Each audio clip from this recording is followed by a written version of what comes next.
Hello everyone, I hope you are doing great. तो हम कर रहे थे एसएससी सीजीएल की इकोनॉमी की सीरीज। तो आज का टॉपिक है इन्फ्लेशन। हम जानेंगे कि इन्फ्लेशन क्या होता है या मुद्रास्फीति क्या होती है। तो let's begin the class. Inflation और हिंदी वाले एस्पिरेंट के लिए मुद्रास्फीति या महंगाई क्या होता है। सो inflation is persistent rise in general price level. General price level में जब लगातार बढ़ोतरी होने लगती, चीजों के प्राइस में लगातार जब इंक्रीमेंट होने लगता है, उस सिचुएशन को हम कहते हैं इन्फ्लेशन, या फिर हम कहते हैं कि मुद्रास्फीति हो गई या महंगाई हो गई इकोनॉमी में। और we can say that inflation occurs when prices of goods and services rise over a period of time. Over a period of time जब गुड्स और सर्विसेज के मूल्यों में या प्राइसेस में इंक्रीमेंट होने लगता है, तो उस सिचुएशन को कहते हैं इन्फ्लेशन या महंगाई। तो गुड्स एंड सर्विसेज, इन्फ्लेशन का मतलब है कि गुड्स और सर्विसेज दोनों के प्राइस में, दोनों के मूल्यों में जब बढ़ोतरी हो, उसे हम इन्फ्लेशन कहते हैं। तो गुड्स क्या होते हैं, सर्विसेज क्या होते हैं। गुड्स वो सारी चीजें, वो कमोडिटीज जिसको हम टच कर सकते हैं, कोई भी चीज, या फूड आर्टिकल्स ले लीजिए, या फिर अप्लायंसेस, या फिर गाड़ी, फ्रूट्स, वेजिटेबल्स, वो सारी चीजें जिसे हम टच कर सकते हैं, वो गुड्स के कैटेगरी में आते हैं। वहीं पे अगर हम सर्विसेज की बात करें तो सर्विसेज क्या होती है। टीचर्स जो आपको पढ़ाते हैं वो सर्विस दे रहे हैं, उसको हम टच नहीं कर सकते, वो अपने इंटेलिजेंस के थ्रू आपको जो भी नॉलेज दे रहे हैं वो सर्विस है। इंजीनियर्स कोई बिल्डिंग बना रहे हैं तो वो अपनी सर्विसेज दे रहे हैं। डॉक्टर्स लोगों का ट्रीटमेंट कर रहे हैं, वो भी किस कैटेगरी में आती है, सर्विस में आती है। लॉयर्स आपके केसेस को लड़ रहे हैं, इट मीन्स कि वो भी क्या है, एक सर्विस है। बैंक में जाते हैं, वहां से जो भी सर्विसेज हमें मिलती हैं, वो सारी चीजें क्या है, सर्विसेज है। तो सर्विसेज को हम टच नहीं कर सकते, और गुड्स ऐसी चीजें हैं, सारी चीजें जिन्हें हम टच कर सकते हैं वो गुड्स हैं। तो इन्फ्लेशन सिर्फ गुड के प्राइस में इंक्रीज की बात नहीं करता है, यानी कि गुड्स और सर्विसेज दोनों के प्राइस में जब इंक्रीज हो, उस चीज को हम कहते हैं इन्फ्लेशन। अक्सर आपके एग्जाम में क्वेश्चन आता है कि what is inflation, rise in prices of goods, rise in prices of services, और बोथ और नन ऑफ द अबव। तो आपको जो टिक करना है वो है कि rise in prices of the both, that is goods and services, दोनों के प्राइसेस में अगर इंक्रीमेंट हो रहा है, उस सिचुएशन को हम इन्फ्लेशन कहते हैं या मुद्रास्फीति कहते हैं। राइट, क्लियर है नाउ। तो इन्फ्लेशन से क्या क्या हो सकता है इकोनॉमी में। इन्फ्लेशन से एक तो प्राइसेस ऑफ कमोडिटीज इंक्रीज हो जाती है, चीजों के प्राइसेस बढ़ जाते हैं, गुड्स एंड सर्विसेज के प्राइसेस इंक्रीज हो जाते हैं। दूसरा क्या होता है, वैल्यू ऑफ मनी कम हो जाती है। वैल्यू ऑफ मनी हिंदी वाले एस्पिरेंट के लिए पैसे की, मुद्रा की कीमत कम हो जाती है। मुद्रा का मूल्य जो है उसका कम हो जाना। इन्फ्लेशन में क्या होता है, चीजों के प्राइसेस बढ़ जाते हैं, मुद्रा यानी पैसे की, मनी की वैल्यू कम हो जाती है। फॉर एग्जांपल अगर हम बात करें आज से कुछ साल पहले की, 2011 की बात करें, और आप एक 100 रुपए का नोट लेकर के मार्केट जाते हैं, सपोज आपको सब्जियां परचेज करनी है, तो 2011 में हो सकता है उस 100 रुपए के नोट से आप 6 सब्जियां परचेज कर पा रहे हो। फिर अगर हम 2015 की बात करें तो आप 5 सब्जियां परचेज कर पा रहे हैं। 2018 में बात करें तो हो सकता है आप 4 ही सब्जियां परचेज कर पा रहे हो। फिर हम बात करते हैं 2022 की, तो चीजों के प्राइसेस, सब्जियों के प्राइसेस और बढ़ गए, आप 2 ही सब्जी या 3 सब्जी परचेज कर पा रहे हैं। फिर हम 2025 की बात कर रहे हैं तो हो सकता है सब्जियों के प्राइसेस बहुत ज्यादा इंक्रीज हो गए, आप 1 ही सब्जी या 2 सब्जी आप परचेज कर पा रहे हैं। तो इस तरीके से जैसे जैसे ओवर द इयर्स, मतलब चीजों के प्राइसेस में इंक्रीमेंट आ रहा है, चीजों के प्राइसेस इंक्रीज होते जा रहे हैं, तो उस सिचुएशन को हम कहते हैं कि इन्फ्लेशन हो गया है। तो चीजों के प्राइसेस इंक्रीज हो गए हैं और वैल्यू ऑफ मनी कम हो गई है। उस 100 रुपए की वैल्यू अब उतनी नहीं रहेगी जो 2011 में थी, या और पीछे जाए तो 2000 की, सन 2000 की अगर हम बात करें तो 100 रुपए की वैल्यू उस टाइम कुछ और थी, फिर 2011 में कुछ और, अब 2025 में बात करें 100 रुपए की वैल्यू कुछ और है। तो इन्फ्लेशन से क्या होता है, वैल्यू ऑफ मनी कम हो जाती है। तीसरी चीज क्या हो सकती है, परचेजिंग पावर कम हो सकती है। अभी जैसे हमने डिस्कस किया कि आप एक 100 रुपए के नोट से पहले कितनी सब्जियां परचेज कर पा रहे, अब कितनी परचेज कर पा रहे हैं। लोगों की परचेजिंग पावर कम हो रही है, और वी कैन से क्रय शक्ति कम हो रही है। इन्फ्लेशन के होने से लोगों की परचेजिंग पावर कम हो रही है, या फिर क्रय शक्ति कम हो रही है, डिक्लाइन हो रही है। और क्या हो सकता है, कॉस्ट ऑफ लिविंग बढ़ जाएगी, लोगों की कॉस्ट ऑफ लिविंग बढ़ जाएगी। आप देख सकते हैं कि आजकल कितनी ज्यादा महंगाई, एजुकेशन फी भी इतनी महंगी हो गई है, दिन मेडिकल फैसिलिटीज महंगी हो गई, फूड आर्टिकल्स इतने महंगे हो गए, कपड़ों की बात करें तो मतलब हर चीज में आप महंगाई देख सकते हैं, इन्फ्लेशन को देख सकते हैं। तो ओवरऑल अगर हम बात करें तो लोगों की कॉस्ट ऑफ लिविंग बढ़ गई है। अब लोगों का जीना जो है काफी मुश्किल हो गया। पहले जितनी आसानी से हम सरवाइव कर सकते थे अब उतना इजी नहीं है। क्यों? क्योंकि इकोनॉमी में इन्फ्लेशन हो रहा है। Getting my point? Now will talk about, I hope आपको ये सारी चीजें क्लियर हो रही होंगी कि इन्फ्लेशन क्या है और इन्फ्लेशन से कैसे चीजें इन्फ्लुएंस होती है, ठीक है, चीजों पे कैसे असर पड़ता है इन्फ्लेशन से। तो now will talk about types of inflation.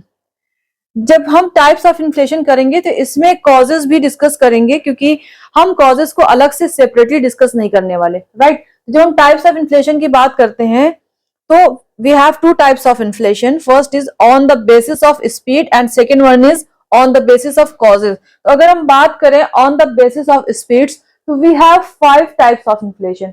On the base speed के बेसिस पे अगर हम बात करें तो हमारे पास 5 तरह के इन्फ्लेशन है। Number 1 is creeping inflation, then आ जाता है walking inflation, then running inflation, then galloping inflation and number 5 पे है हाइपर इन्फ्लेशन, राइट। ये 5 तरह के इन्फ्लेशन हम डिस्कस करेंगे on the basis of speed. Speed के बेसिस पर 5 तरह के इन्फ्लेशन हम डिस्कस करेंगे। And on the basis of causes, causes के बेसिस पर there are 3 types of inflation that we are going to discuss here. One is demand pull inflation, then cost push inflation and structural inflation, right। on the basis of causes, causes के basis पर 3 तरह की inflation हम यहाँ पे discuss करेंगे। demand pull inflation क्या होता है, then cost push inflation क्या होता है and structural inflation क्या होता है। तो जब हम on the basis of causes inflation discuss करेंगे तो इन्फ्लेशन के क्या कॉजेज हैं वो भी इसी में इंक्लूड हैं, तो वो भी हम डिस्कस कर लेंगे। तो अलग से हमें कॉजेज डिस्कस करने की जरूरत नहीं है। तो आज हम डिस्कस करेंगे inflation on the basis of causes. Next class में डिस्कस करेंगे inflation on the basis of speed. तो बात करते हैं inflation on the basis of causes कि on the basis of causes कितने तरह के इन्फ्लेशन होते हैं। So on the basis of causes we will discuss demand pull inflation. There are 3 types of inflation: demand pull inflation, cost push inflation and structural inflation. तो अभी हम बात करते हैं demand pull inflation की। तो as the very name suggest कि demand pull inflation, demand के वजह से जो inflation हो रहा है या मांग के ज्यादा होने से जो inflation हो रहा है, मुद्रास्फीति हो रही है, उसे हम कहते हैं demand pull inflation। आपको पता है कि जब भी डिमांड ज्यादा होती है इकोनॉमी में, डिमांड हमारी क्या है, demand is greater than supply. Demand ज्यादा है बट इकोनॉमी इतना कैपेबल नहीं है कि जितनी इकोनॉमी में डिमांड हो रही है उतना वो सप्लाई कर सके। तो इस केस में क्या होता है, प्राइसेस, चीजों के प्राइसेस इंक्रीज कर जाते हैं। तो इस सिचुएशन में जो इन्फ्लेशन होता है इकोनॉमी में उसे हम कहते हैं डिमांड पुल इन्फ्लेशन। तो बात करते हैं कि क्या क्या कॉजेज है डिमांड पुल इन्फ्लेशन के, क्या पॉसिबल रीजन हो सकते हैं जिसके वजह से डिमांड पुल इन्फ्लेशन होता है इकोनॉमी में। तो फर्स्ट वन है राइजिंग इनकम और ग्रोइंग इकोनॉमी। जब भी हमारी इकोनॉमी ग्रो कर रही होती है, यानी कि एम्प्लॉयमेंट अपॉर्चुनिटीज बढ़ रही है इकोनॉमी में, लोगों को एम्प्लॉयमेंट ज्यादा मिल रहा है, लोगों की इनकम बढ़ रही। पहले आपकी सैलरी 50K थी, अब 50K से होकर के 60K हो गई, यानी कि आपकी इनकम बढ़ गई। जब लोगों के पास इनकम ज्यादा हो जाएगी तो ऑटोमेटिकली वो डिमांड ज्यादा करेंगे, ठीक है, डिमांड ज्यादा करें, लोगों का कॉन्फिडेंस बढ़ जाएगा, वो कंज्यूमर स्पेंडिंग बढ़ जाएगी। तो जब लोग डिमांड ज्यादा कर रहे हैं, हमें पता है कि हमारी इकोनॉमी क्या है, डेवलपिंग इकोनॉमी है, तो उतनी सप्लाई हम नहीं कर सकते क्योंकि हम कैपेबल ही नहीं है। तो अचानक से इतनी डिमांड बढ़ जा रही है और सप्लाई हम इतना कर नहीं पा रहे, तो उस केस में क्या हो जाएगा, प्राइसेस इंक्रीज हो जाएंगे। तो पहला रीजन क्या हुआ कि इनकम के बढ़ने से जो डिमांड इंक्रीज हो रही है उसके वजह से जो इन्फ्लेशन हो रहा है उसे हम कहते हैं डिमांड पुल इन्फ्लेशन। और इसका रीजन क्या है, राइजिंग इनकम, ठीक है। दूसरा क्या रीजन हो सकता है डिमांड पुल इन्फ्लेशन का, लूज मॉनेटरी पॉलिसी। हमने मॉनेटरी पॉलिसी के टूल्स किए हैं, repo rate, reverse repo rate, bank rate, है ना, लिक्विडिटी एडजस्टमेंट फैसिलिटी। तो ऐसे बहुत सारे टूल्स हम ऑलरेडी डिस्कस कर चुके हैं सेंट्रल बैंक के, है ना, आरबीआई के। तो अगर लूज मॉनेटरी पॉलिसी होगी, इसका क्या मतलब हुआ कि लो interest rates makes borrowing cheaper. जब इंटरेस्ट रेट कम होता है, हमने पढ़ा था कि जब इंटरेस्ट रेट यानी कि बैंक जिस रेट पर लोगों को लोन देते हैं अगर वो कम होता है तो उससे क्या होता है, it encourage public spending and investment. लोग लोन ज्यादा लेंगे क्योंकि चीपर रेट ऑफ इंटरेस्ट पर लोग, पीपल विल फील इनकरेज, है ना, they will borrow more from the bank. ज्यादा लोन बैंक से लेंगे क्योंकि उन्हें लोअर रेट ऑफ इंटरेस्ट पे करना पड़ रहा है। उस केस में कंज्यूमर की स्पेंडिंग भी ज्यादा होगी और बिजनेस फर्म का इन्वेस्टमेंट भी ज्यादा होगा। उससे क्या होगा कि लोगों की डिमांड बढ़ेगी, इकोनॉमी में सप्लाई हो नहीं रही उतनी, तो ऑटोमेटिकली प्राइसेस इंक्रीज कर जाएंगे। तो दूसरा रीजन क्या है डिमांड पुल इन्फ्लेशन का, loose monetary policy, low interest rates, है ना। लेंडिंग रेट ऑफ इंटरेस्ट अगर लो होंगे, रेपो रेट या बैंक रेट, तो उस केस में बोरोइंग ज्यादा होगी, लोग बोरो ज्यादा करेंगे, लोगों के पास पैसे ज्यादा आ जाएंगे, जब मनी ज्यादा आ जाएगा लोग ज्यादा डिमांड करेंगे और प्राइसेस इंक्रीज कर जाएंगे।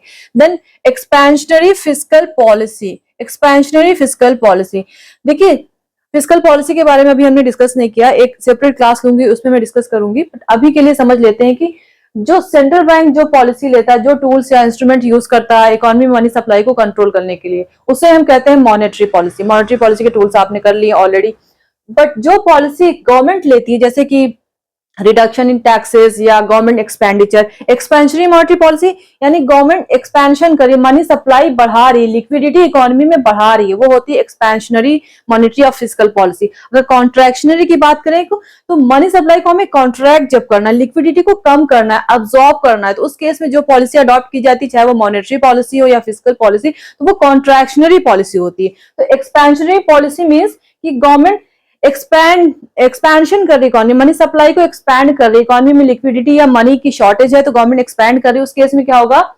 गवर्नमेंट क्या होगी, स्पेंडिंग बढ़ा देगी, गवर्नमेंट ज्यादा स्पेंड कर रही है, एम्प्लॉयमेंट अपॉर्चुनिटीज बढ़ा रही है, जैसे कि बहुत सारे एम्प्लॉयमेंट प्रोग्राम्स होते हैं, मनरेगा नरेगा, इससे क्या होगा, लोगों को एम्प्लॉयमेंट ज्यादा मिलेगा, उनके पास इनकम ज्यादा आएगी, वो लोग डिमांड ज्यादा करेंगे।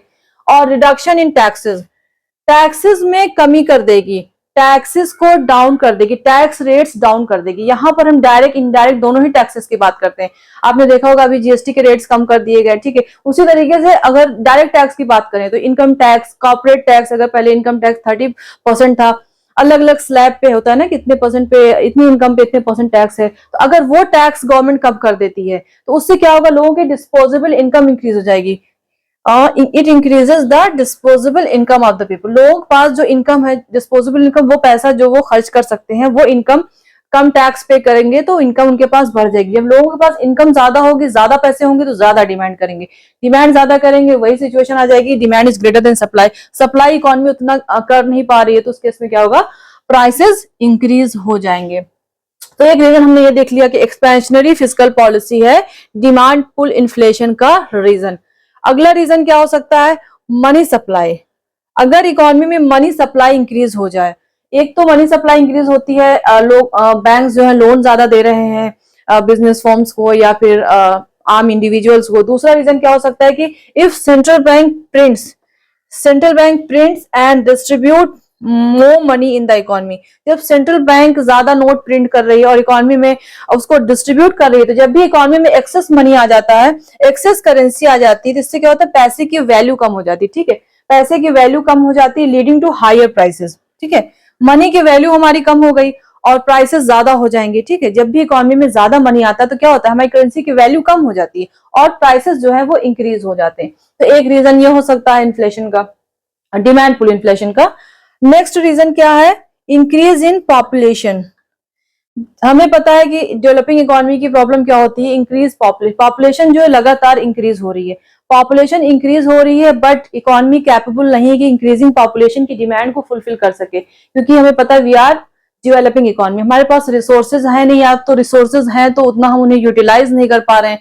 तो इंक्रीजिंग पॉपुलेशन, ग्रोइंग पॉपुलेशन की डिमांड को जब हम पूरी नहीं कर पा रहे हैं, डिमांड ज्यादा है, सप्लाई कम है, तो ऑटोमेटिकली प्राइसेस इंक्रीज हो जाएंगे। तो एक रीजन और है डिमांड पुल इन्फ्लेशन का कि इंक्रीज इन पॉपुलेशन, राइट। तो these are some of the causes, some of the reason of demand pull inflation. तो इसमें हमने डिस्कस कर लिया ना कि क्या कॉजेज है इन्फ्लेशन के, तो हमें अलग से डिस्कस करने की जरूरत नहीं है, राइट। अब हम बात करेंगे कॉस्ट पुश इन्फ्लेशन की, ये तो बात हो गई डिमांड पुल इन्फ्लेशन की। Now will talk about cost push inflation, यानी कॉस्ट के बढ़ने से इन्फ्लेशन कैसे बढ़ता है। So now will talk about cost push inflation. Cost push inflation क्या होता है, नाम से पता चल रहा है कि कॉस्ट के बढ़ने से जो इन्फ्लेशन हो रहा है उसे हम कहते हैं कॉस्ट पुश इन्फ्लेशन। तो this happens when production cost rises forcing business firm to pass cost on consumer. ये कब होता है, जब प्रोडक्शन कॉस्ट इंक्रीज हो जाती है, कॉस्ट ऑफ प्रोडक्शन इंक्रीज हो जाती है, तो बिजनेस फर्म क्या करते हैं, बढ़ी हुई कॉस्ट को हायर प्राइसेस के फॉर्म में कंज्यूमर पे पास कर देते हैं, राइट।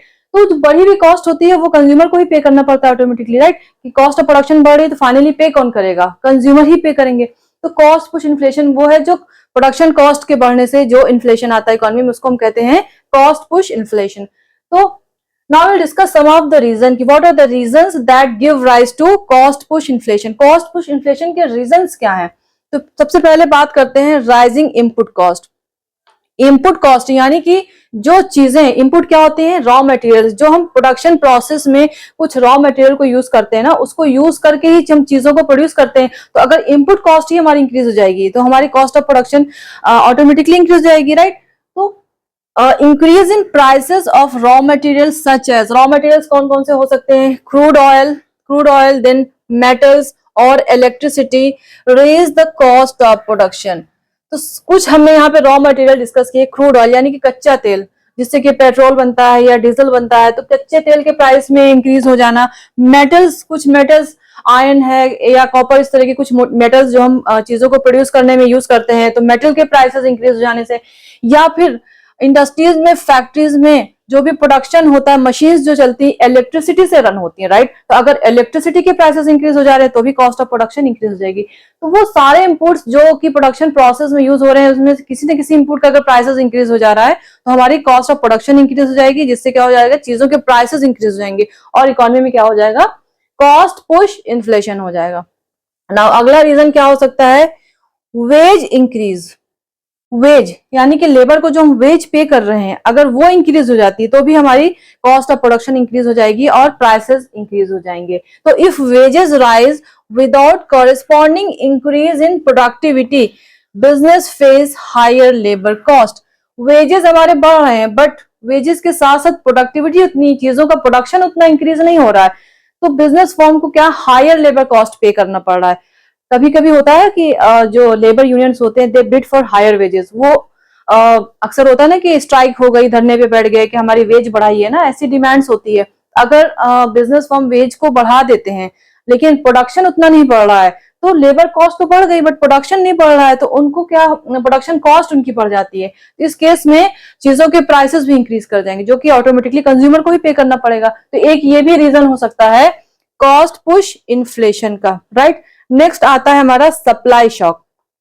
सप्लाई शॉक में कभी कभी क्या होता है कि नेचुरल डिजास्टर, जैसे कि फ्लड है, फमीन है, अर्थक्वेक है, सुनामी है, या फिर पैंडेमिक, जैसे आपने देखा कोरोना के टाइम में ना, कोरोना क्या है, एक पैंडेमिक ही था ना, उस केस में क्या होता है, चीजों की शॉर्टेज हो जाती है क्योंकि सप्लाई हो नहीं पाती है। तो natural disaster, then pandemic, then geographical conflict. Geographical conflict जैसे कि वॉर, अगर वॉर हो रहा है किसी रीजन में, उसके वजह से भी सप्लाई चेन डिस्टर्ब हो जाती है बुरी तरीके से, और चीजों की शॉर्टेज हो जाती है। तो नेचुरल डिजास्टर, पैंडेमिक और ज्योग्राफिकल कॉन्फ्लिक्ट जैसे कि war can disturb supply and create sudden shortage. तो ये सारी चीजें सप्लाई को डिस्टर्ब कर सकती हैं और सडन शॉर्टेज, चीजों की अचानक से शॉर्टेज हो सकती है इकोनॉमी में, जिससे कि प्राइसेस इंक्रीज हो सकते हैं। जैसे कि जब रशिया और यूक्रेन की वॉर स्टार्ट हुई थी, उस टाइम पेट्रोल के प्राइसेस बढ़ रहे थे, ठीक है, तो हमें बताया जा रहा था क्योंकि वॉर हो रही है ना, इसलिए बहुत सारी चीजों के प्राइसेस बढ़ रहे थे। जब हम लोग पूछते थे कि प्राइसेस क्यों इतने बढ़ रहे हैं, तो हमें रीजन यही दिया जाता था कि वॉर हो रही है ना वहां पर, इस वजह से प्राइसेस बढ़ रहे हैं। तो वॉर की वजह से भी सप्लाई डिस्टर्ब हो जाती है, चीजों की शॉर्टेज हो जाती है, शॉर्टेज होने से भी सप्लाई उतनी पूरी हो नहीं पाती, प्राइसेस इंक्रीज हो जाते हैं और इकोनॉमी में इन्फ्लेशन आ जाता है। नाउ नेक्स्ट रीजन क्या हो सकता है कॉस्ट पुश इन्फ्लेशन का, हाई प्रॉफिट। कभी कभी बिजनेस फर्म्स या इंडस्ट्रीज क्या करते हैं, प्रॉफिट मार्जिन बहुत ज्यादा रखते हैं या ज्यादा प्रॉफिट अर्न करना चाहते हैं, उस सिचुएशन में भी प्राइसेस इंक्रीज हो जाते हैं, इकोनॉमी में इन्फ्लेशन आ जाता है। तो increase in profit margin by the business firms result in higher prices.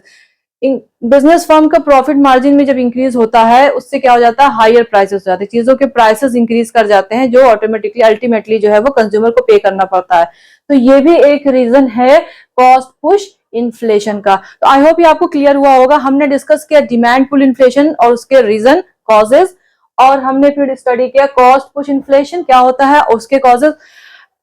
तो on the basis of causes जब हम बात करते हैं, तो एक कॉज और आता है, एक इन्फ्लेशन और आता है, वो है स्ट्रक्चरल इन्फ्लेशन। तो now will discuss about the structural inflation. Structural inflation क्या होता है, see it is developing countries. So now we will talk about structural inflation. Structural inflation क्या होता है, जो हमारे स्ट्रक्चर की वजह से जो चीजों के प्राइसेस इंक्रीज हो रहे हैं, हमारे स्ट्रक्चर ऐसा है उसकी वजह से इकोनॉमी में इन्फ्लेशन होता है, उसको कहते हैं हम स्ट्रक्चरल इन्फ्लेशन।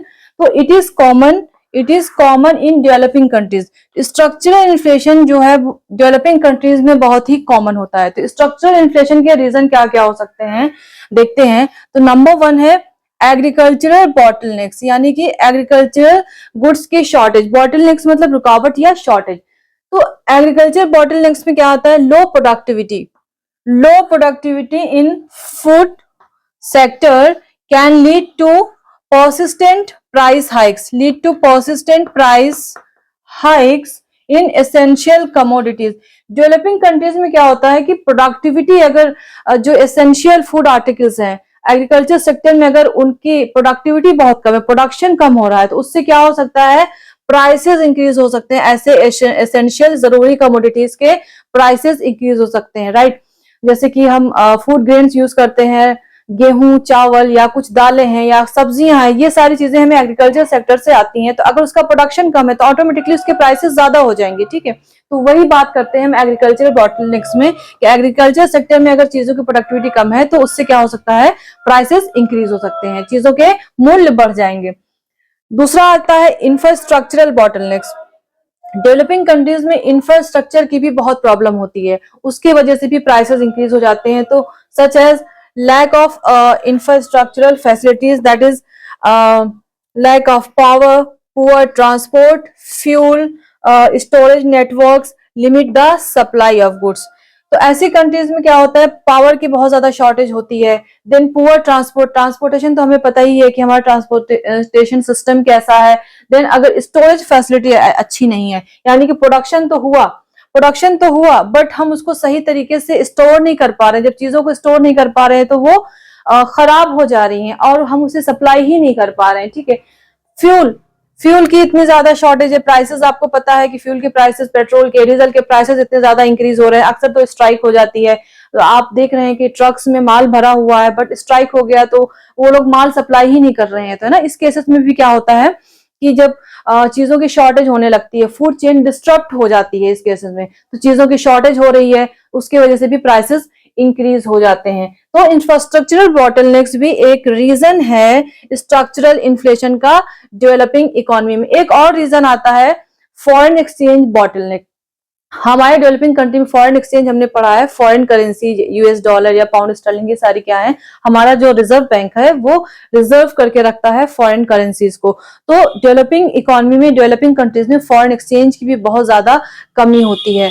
और हमें इंडस्ट्रियलाइजेशन, अगर हम इंडस्ट्रियलाइजेशन प्रोसेस को हम बढ़ाना चाह रहे हैं तो हमें लार्ज स्केल पे रॉ मटेरियल्स को इम्पोर्ट करना पड़ता है, कुछ कैपिटल गुड्स को इम्पोर्ट करना पड़ता है, उसके लिए हमें ज्यादा अमाउंट पे पे करना पड़ता है। वहीं पर एक्सपोर्ट्स अगर हमारा उतना नहीं हो पा रहा है, ठीक है, हमारे एक्सपोर्टेड गुड्स की अगर क्वालिटी इतनी अच्छी नहीं है कि वो इंटरनेशनल स्टैंडर्ड पे खड़े उतर सके, तो हमारे एक्सपोर्ट्स जो है उतने ज्यादा इंक्रीज नहीं हो पाते जिससे कि हमें फॉरेन एक्सचेंज की अर्निंग हो सके। जब हम एक्सपोर्ट कम कर रहे हैं, इंपोर्ट ज्यादा कर रहे हैं, तो हमारे पास फॉरेन एक्सचेंज की अर्निंग कहाँ से होगी?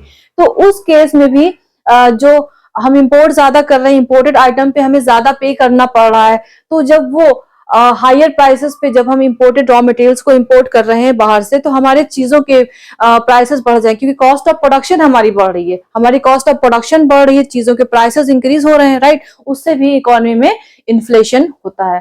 तो हमने डिस्कस किया on the basis of causes में demand pull inflation, cost push inflation and structural inflation. तो आई होप ये आपको क्लियर हुआ होगा। तो नेक्स्ट क्लास में हम बात करेंगे ऑन इन्फ्लेशन की on the basis of speed के बेसिस पे कितने टाइप के इन्फ्लेशन है उसके बारे में हम बात करेंगे। तो that's all for today, thank you very much.